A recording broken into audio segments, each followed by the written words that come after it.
Sir, കഴിഞ്ഞ ദിവസം വയനാടുണ്ടായ ദുരന്തത്തിൽ വിറങ്ങലിച്ച് നിൽക്കുകയാണ് കേരളം. ചരിത്രത്തിലെ ഏറ്റവും വലിയ ദുരന്തം എന്നാണ് വയനാടുണ്ടായ ഈ ദുരന്തത്തിനെ സകല ആൾക്കാരും വിശേഷിപ്പിച്ചുകൊണ്ടിരിക്കുന്നത്. ചാലിയാർ വഴി നിലമ്പൂർ വരെയുള്ള 38 കിലോമീറ്ററുകളിൽ ഒഴുകിയെത്തിയത് 32 മൃതദേഹങ്ങളാണ്. അതായത് കേരള ചരിത്രത്തിൽ ഇതുവരെ ഇല്ലാതെ ഒരു പുഴയിൽ മൃതദേഹങ്ങൾ ഒഴുകി ഒഴുകി എത്തുകയാണ്. കഴിഞ്ഞ ദിവസം 15ഓടുകൂടി ഉരുൾപൊട്ടലുണ്ടായി.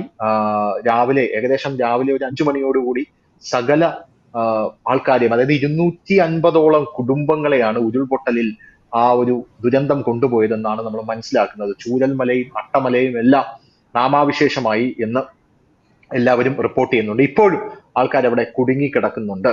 അപ്പോ ഈ സമയത്താണോ രാഷ്ട്രീയം പറയുന്നത് എന്ന് പറഞ്ഞ് പല ആൾക്കാരും രംഗത്തെത്തിയിട്ടുണ്ട്. സ്വാഭാവികമായിട്ടും ഈ പ്രളയത്തിന്റെ സമയത്തും ഇങ്ങനെ ആൾക്കാർ രംഗത്തെത്തിയിട്ടുണ്ടായിരുന്നു. അതിനുശേഷമാണ് CAG ഞെട്ടിക്കുന്ന റിപ്പോർട്ടുകളൊക്കെ പുറത്തു വന്നത്.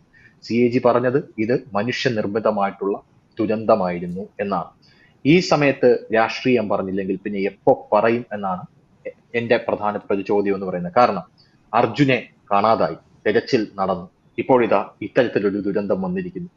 ആ വാർത്ത വിസ്മൃതിയിലാണ്ടുപോയി. അതിനു മുമ്പ് ജോയിയുടെ വാർത്ത ഉണ്ടായിരുന്നു. ആമയണിച്ചാന്തോട് ഇപ്പൊ ആരെങ്കിലും വൃത്തിയാക്കുന്നുണ്ടോ ആർക്കറിയാം എന്നുള്ള രീതിയിലേക്ക് പോയി. ഇനി ഇത്തരത്തിലൊരു ദുരന്തം ആവർത്തിക്കാൻ പാടില്ല. അതിനുവേണ്ടി നമ്മൾ എന്താണ് ചെയ്യേണ്ടത്? ആരാണ് ഈ ദുരന്തത്തിന്റെ ഉത്തരവാദി? പ്രകൃതിയാണോ, മനുഷ്യനാണോ, സർക്കാരാണോ, അല്ലെങ്കിൽ മറ്റെന്തെങ്കിലും കാരണങ്ങളാണോ? സർക്കാരാണ്. വേറൊരു സംശയമില്ല ഉം, ഇതിന്. ഉം, ഞാനിത് പറയാൻ ഉം, കാരണം ഇപ്പൊ നമ്മുടെ ഈ മുണ്ടക്കൈ ഉം, അവിടെ നടന്നതും ചൂരൽമലയിൽ നടന്ന ഡിസാസ്റ്റർ, ഉം, ഇത് ഈ പറഞ്ഞ മാതിരി ഇതിനു മുമ്പും നടന്നിട്ടുണ്ട്. നമ്മൾ രണ്ടായിരത്തി ഉം, പതിനെട്ടിലെ പ്രളയത്തിൽ കണ്ടു. ഡാം തുറന്നു വിട്ടത് ആരാന്ന് നമുക്ക് എല്ലാവർക്കും അറിയാം.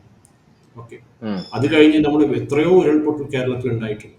ഓരോ പ്രാവശ്യം ഉം, നടക്കുമ്പോഴും സർക്കാർ പറയും ഞങ്ങൾ അത് ചെയ്യാൻ പോവാണ്, ഇത് ചെയ്യാൻ പോവാണ്, വീട് പണിത് കൊടുക്കും, ഇവർക്ക് ഉം, ഓരോരുത്തർക്ക് 10 ലക്ഷം, ഉം, 5 ലക്ഷം, 10 ലക്ഷം ദുരിതാശ്വാസ നിധിയിൽ ഉം, കാശ് കൊടുക്കാൻ പോകുന്നുണ്ട്. ഉം, പക്ഷെ എൻ്റെ ഒരു സിംഗിൾ പ്രശ്നം ഇത് മാത്രമേ ഉള്ളൂ. ഇത് ഉം, നടക്കുമ്പോൾ മാത്രമാണോ നിങ്ങൾക്ക് ഇതൊക്കെ ഓർമ്മ വരുന്നത്? അതാണ്. ഇപ്പൊ ഞാൻ കേരളത്തിൽ മാത്രം കുറ്റം പറയാനില്ല. കർണാടകത്തിൽ ശിരൂരിൽ നമ്മളിപ്പോൾ അർജുൻ്റെ ഒരു കേസ് കണ്ടു. അവിടെ എന്താ ഉണ്ടായത്? ഉരുൾപൊട്ടൽ ഉം, തന്നെയാണത്.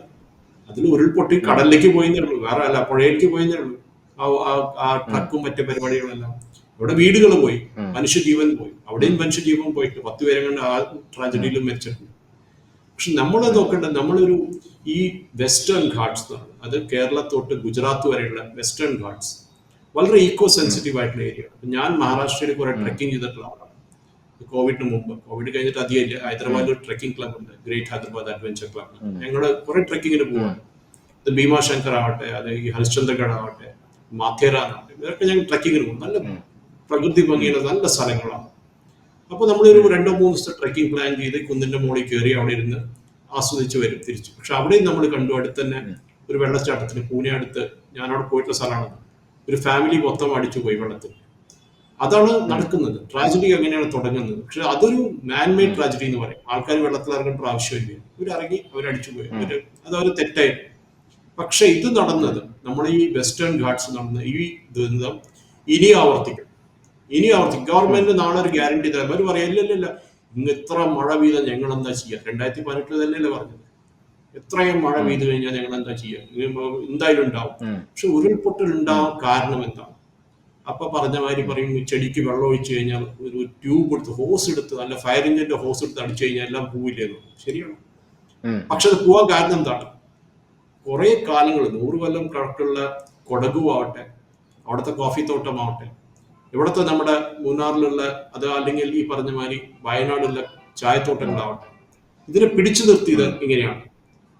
ഒരു ഉം, 50 കൊല്ലം മുമ്പ് ഉരുൾപൊട്ടൽ ഉണ്ടായിരുന്നോ? ഇങ്ങനത്തെ ഉരുൾപൊട്ടൽ ഉണ്ടായിരുന്നോ? ഇല്ല. ഉം, ഉണ്ടായിരിക്കും ചെറുതായിട്ടുള്ള. പക്ഷെ ഇത് ഉം, നടക്കാൻ കാരണം നമ്മൾ ഈ പറഞ്ഞ മാതിരി നമ്മൾ നേച്ചറിനെ റെസ്പെക്ട് ചെയ്യുന്നില്ല. അതിനൊരു ഉം, പവർ ഉണ്ട് ധനുഷ, അത് നമ്മൾ സമ്മതിക്കാണ്ട് പറ്റില്ല.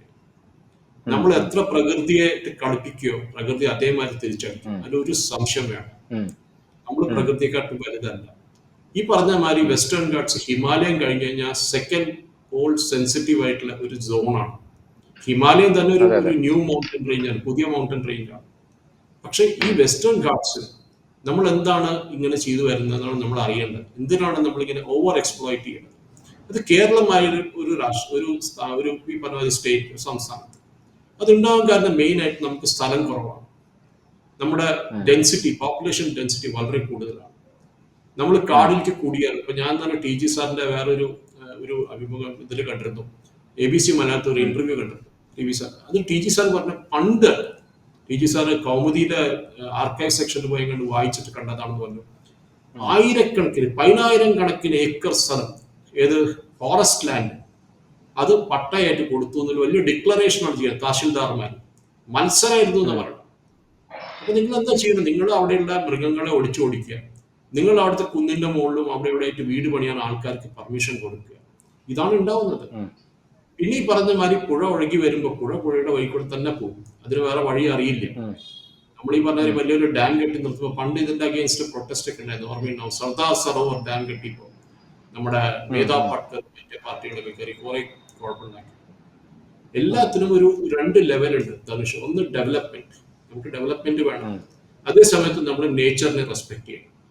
പക്ഷെ എനിക്ക് തോന്നുന്നത് ഇപ്പൊ ഗാഡ്ഗിൽ കമ്മീഷൻ ആയാലും കസ്തൂരി രംഗൻ, ഈ രണ്ട് റിപ്പോർട്ട് ഞാൻ ഡീറ്റെയിൽഡ് ആയിട്ട് വായിച്ചിട്ടുണ്ട്.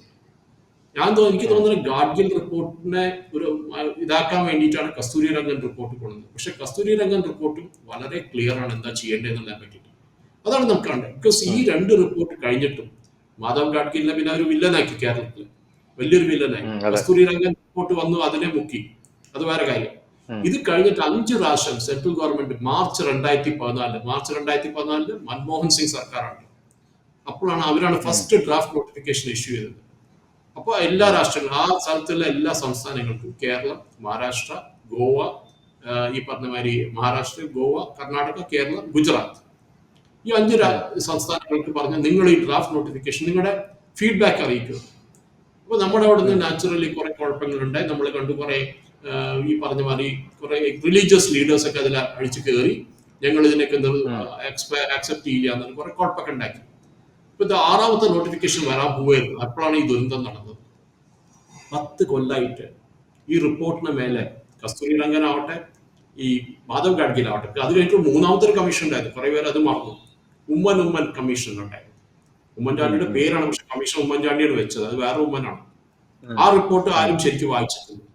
അതിലാണെങ്കിൽ മൊത്തം ഡൈല്യൂട്ട് ചെയ്തു, കംപ്ലീറ്റ് ആയിട്ട് ഡൈല്യൂട്ട് ചെയ്തു. ഒന്നുമില്ല, ഒരു ഉം, കുഴപ്പമില്ല. ഈ പറഞ്ഞ മാതിരി ഈ എൻറ്റയർ വെസ്റ്റേൺ ഗാർഡ്സിൽ 6 സംസ്ഥാനം, കേരള, കർണാടക, തമിഴ്നാട്, ഗോവ, മഹാരാഷ്ട്ര, ഗുജറാത്ത്. തമിഴ്നാട് തന്നെ കുറച്ച് പാർട്ടിയാണ്, സദേൺ പാർട്ട്, കന്യാകുമാരി സൈഡ്, ഇത്രയും. ഉം, ഇതാണ് ഏറ്റവും second most landslide prone region എന്ന് പറഞ്ഞ ഹിമാലയം കഴിഞ്ഞിട്ട്. നമ്മൾ കണ്ടതാണ് ഉം, കേദർനാഥിൽ എന്താ നടന്നത്, ജോഷിമഠിൽ എന്താ നടന്നത് നമ്മൾ കണ്ടു. ഈ ഹിമാലയം തന്നെ, ഹിമാലയൻ റേഞ്ച് തന്നെ കോൺസ്റ്റന്റ്ലി നീങ്ങുന്നുണ്ട്. ബിക്കോസ് ഇത് ആഫ്രിക്കയിൽ നിന്ന് അടിച്ചു വന്ന ഒരു റേഞ്ചാണ്. ഇന്ത്യയും ആഫ്രിക്കൻ ഒരൊറ്റ കോണ്ടിനെന്റ് ആയിരുന്നു ഒരു സമയത്ത്. നമ്മൾ ഇത് മനസ്സിലാക്കണം. ശരിയാണ്, ഡെവലപ്മെന്റ് വേണ്ടതാണ്. പക്ഷെ ഇക്കോളജിക്കലി സെൻസിറ്റീവ് ഏരിയ എന്ന് പറയും. എവിടെയാണ് ഈ മൈനിങ് കിടന്ന് കളിക്കുന്ന കളി? ധനുഷിന് ഉം, ഉം. അതിനെപ്പറ്റി നല്ലൊരു എനിക്കറിയാം ഇൻഫർമേഷൻ ധനുഷിന്റെ ഉണ്ടെന്നുള്ളൂ. അതെ, അതെ, അതെ, അതെ. ഈ സെൻസിറ്റീവ് ഏരിയ എവിടെയാണ് മാസീവ് ഡീഫോറസ്റ്റേഷൻ, അല്ല കാട് വെട്ടി നിങ്ങൾ ഉം, മൈനിങ് ചെയ്യണം, കരിങ്കല്ലായിട്ടും ബാക്കിയായിട്ടും എല്ലാത്തിനും. അവിടെയാണ് ഈ സോയിൽ എല്ലാം ലൂസായി പോയി. ഇതാണ് മാധവ് ഗാഡ്ഗിൽ കമ്മീഷൻ, കസ്തൂരി രംഗൻ കമ്മീഷൻ തുടക്കത്തിൽ തന്നെ പറയുന്നുണ്ട്.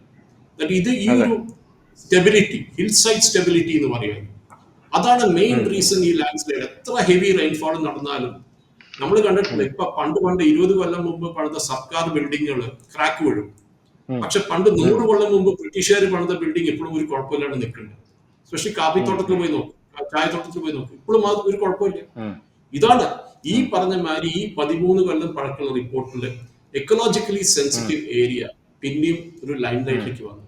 നമ്മൾ ഡെഫിനറ്റ് ഉം, ആയിട്ട് ഇതിനെപ്പറ്റി ചർച്ച നടത്തിയേ പറ്റൂ. ബിക്കോസ് ഇത് ഇനി സർക്കാർ ഈ പറഞ്ഞ ഞങ്ങൾ ഈ റിപ്പോർട്ടിനെ ഞങ്ങൾ അംഗീകരിക്കുന്നില്ല. ശരി, നിങ്ങൾ അംഗീകരിക്കേണ്ട. ഉം, പക്ഷെ ഈ പോയ 140 150 പേർക്ക് നിങ്ങൾ എന്ത് പറയും?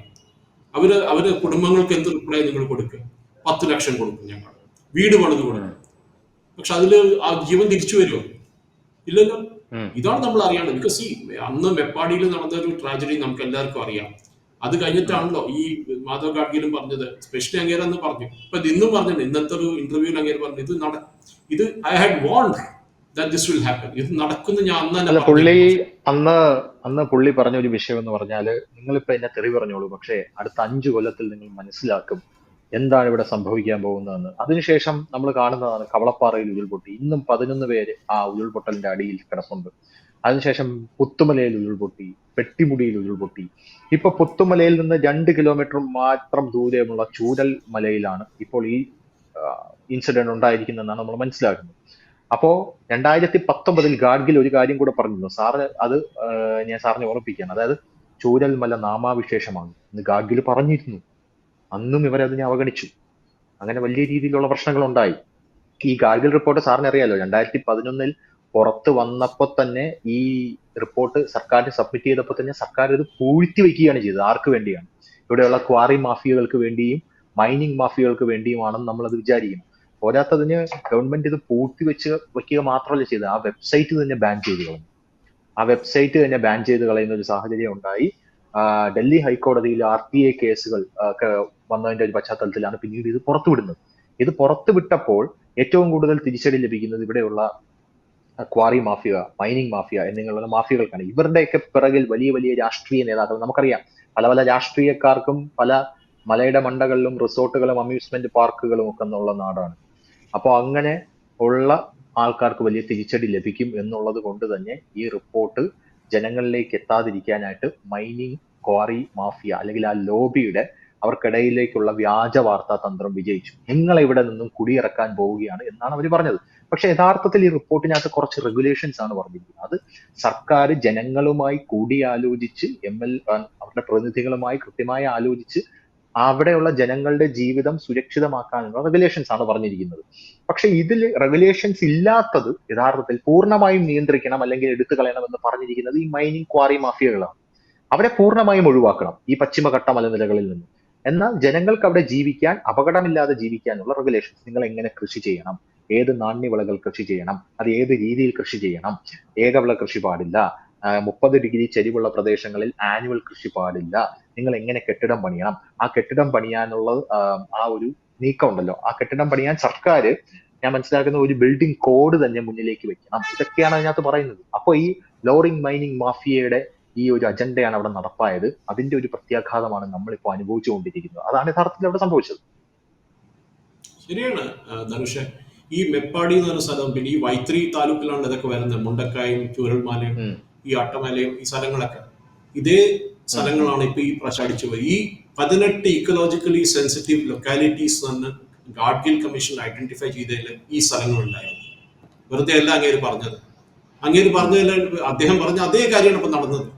ഇതാണ് നമ്മൾ അറിയേണ്ടത്. ഇതിൽ രണ്ടുപേർക്കും തെറ്റുണ്ട്. സെൻട്രൽ ഗവൺമെന്റും തെറ്റുണ്ട്, സ്റ്റേറ്റ് ഗവൺമെന്റും തെറ്റുണ്ട്. മൻമോഹൻ സിംഗ് തൊട്ട് നരേന്ദ്രമോദി ഗവൺമെന്റ് വരെ ആരും ഇവരിപ്പോ പറയുന്ന ഒരു കാര്യം എന്താ സാറേ, കാട്ടിലാണ് ഉരുൾപൊട്ടിയത്, കാട്ടിൽ ഉരുൾപൊട്ടിയതിൽ നാട്ടിലേക്ക് ഒലിച്ചു വന്നതാണ്, കാട്ടിൽ ഏത് മനുഷ്യൻ താമസിച്ചാണ് കാടുകളിൽ ഉരുൾപൊട്ടുന്നതെന്ന് പറയുന്നത്.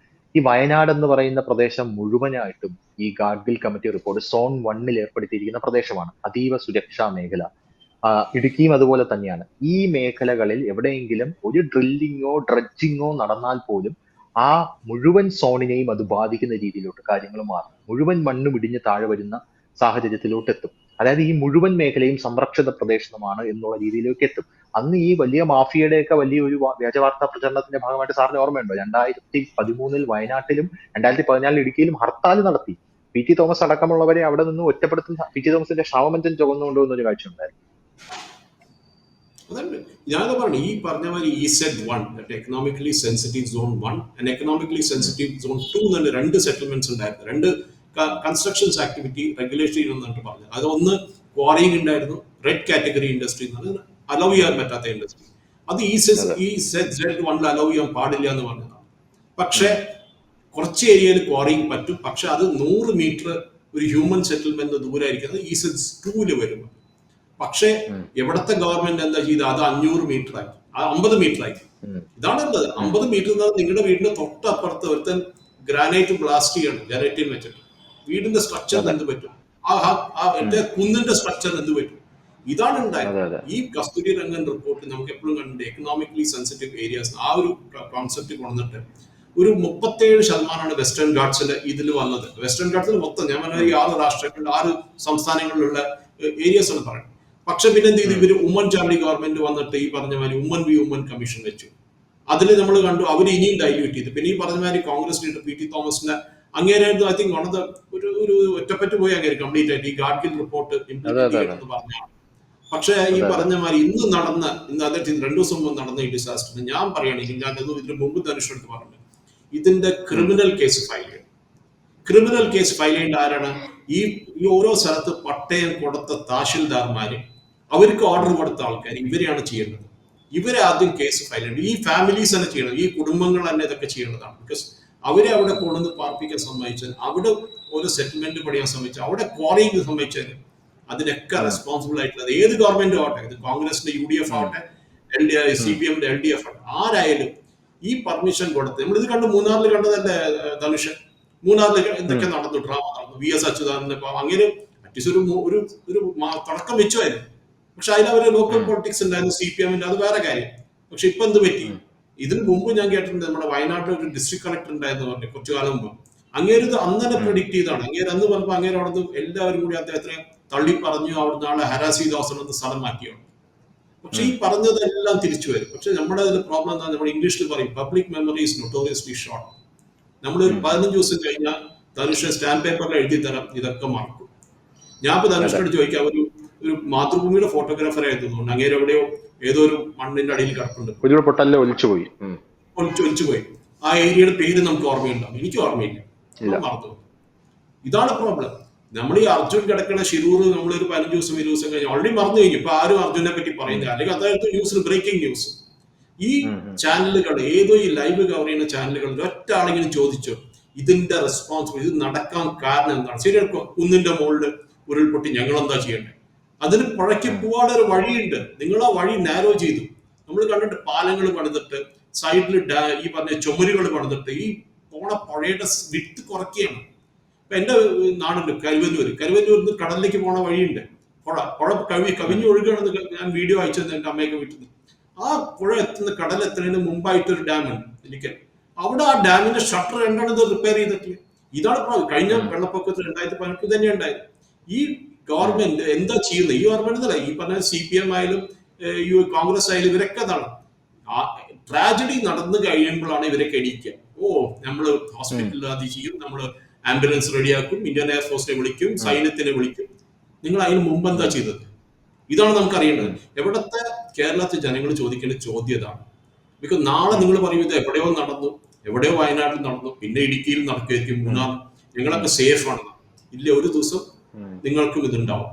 ഈ പറഞ്ഞവര് കസ്തൂരി രംഗനായാലും മാധവ് ഗഡ്ഗിലായാലും ഈ കമ്മീഷന്റെ ഉം, റെക്കമെൻഡേഷൻ നിങ്ങൾ തള്ളി. പക്ഷെ അതിന്റെ ഒരു ആഫ്റ്റർ എഫക്ട്സ് ആണ് നമ്മളിപ്പോ ഡീൽ ചെയ്യുന്നത്. ഇത് ഫേസ് ചെയ്തേ പറ്റൂ, വേറെ വഴിയില്ല ധനുഷ്. ഇത് ഇന്നല്ലെങ്കിൽ അതെ നാളെ അതെ ഈ ദുരന്തങ്ങൾ ഇനിയും മുമ്പിലേക്ക് വരാൻ പോകും. അതെ. ഇതിൽ ഏറ്റവും പ്രധാനമായിട്ട് പറയേണ്ട, അവസാനം അതുകൂടെ പറഞ്ഞു നിർത്താം, ഏറ്റവും പ്രധാനമായിട്ട് പറയേണ്ടത്, ഇന്നലെ ഉണ്ടായ ദുരന്തത്തെക്കാട്ടിലും വലുതായിരുന്നു ഇന്നുണ്ടായ ദുരന്തത്തിന്റെ വ്യാപ്തി. നാളെ ഉണ്ടാകുന്ന ദുരന്തത്തിന്റെ വ്യാപ്തി നമുക്ക് അളക്കാൻ പോലും പറ്റാത്ത രീതിയിലേക്ക് ഉയർന്നു പോകും. അതുകൊണ്ട് വേണ്ട രീതിയിൽ വേണ്ടപ്പെട്ട കാര്യങ്ങൾ എത്രയും വേഗം ജനങ്ങൾക്ക് വേണ്ടി ചെയ്യാൻ സർക്കാരുകൾ തയ്യാറാകണം എന്നുള്ളതാണ്. അല്ലെങ്കിൽ വീണ്ടും നമുക്ക് ഇതുപോലൊരു ദുരന്തം ഉണ്ടാകുമ്പോൾ ഇവിടെ രാഷ്ട്രീയം പറയരുത് എന്ന് പറഞ്ഞ് വിലപിച്ചുകൊണ്ടിരിക്കാൻ മാത്രമേ സാധിക്കുകയുള്ളൂ. Thank you so much. നമസ്കാരം.